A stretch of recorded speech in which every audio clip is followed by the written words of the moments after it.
One of the questions I get asked a lot when doing a video or a presentation on an iPad is how do I get this little pointer that I can go point to things on the iPad, because I think teachers find that would be very beneficial for their class.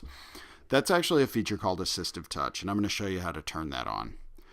So what we're going to do is we're going to go to Settings in our iPad, and then I'm going to actually click on General. So Settings and General. And then what you're looking for is accessibility. So I'm going to click accessibility. And now the next one I want, there are quite a few menus you have to click into. I'm going to look at, if I scroll down, I'm going to go into Assistive Touch under Interaction. So if I click Assistive Touch, most likely it will be set to off. What you want to do is turn this on, and now you have a couple different options you can do here. This turns on the actual button.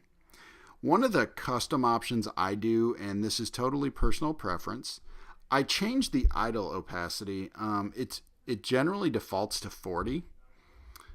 And the reason I change it is what this will do is this allows it to where you see it all the time on the screen. You'll notice it'll dim just a little bit after you don't use it, but it doesn't dim very much.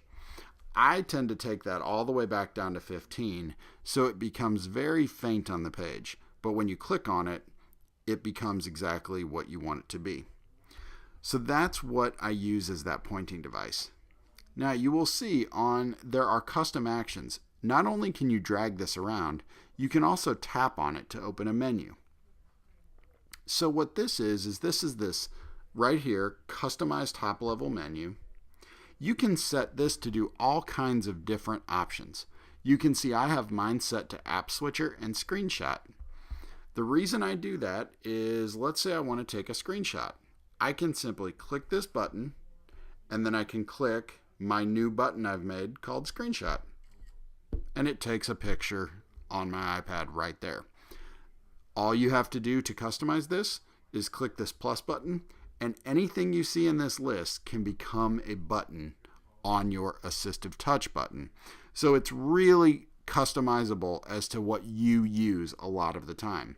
You can have volume controls, you can make a button for Control Center, you can lock the rotation. So if you're constantly realizing that you lock the rotation a lot on your iPad, maybe that would be something good for you.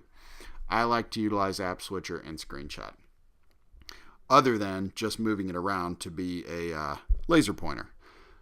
That's Assistive Touch. Hopefully that makes presenting content off your iPad just a little easier in your class.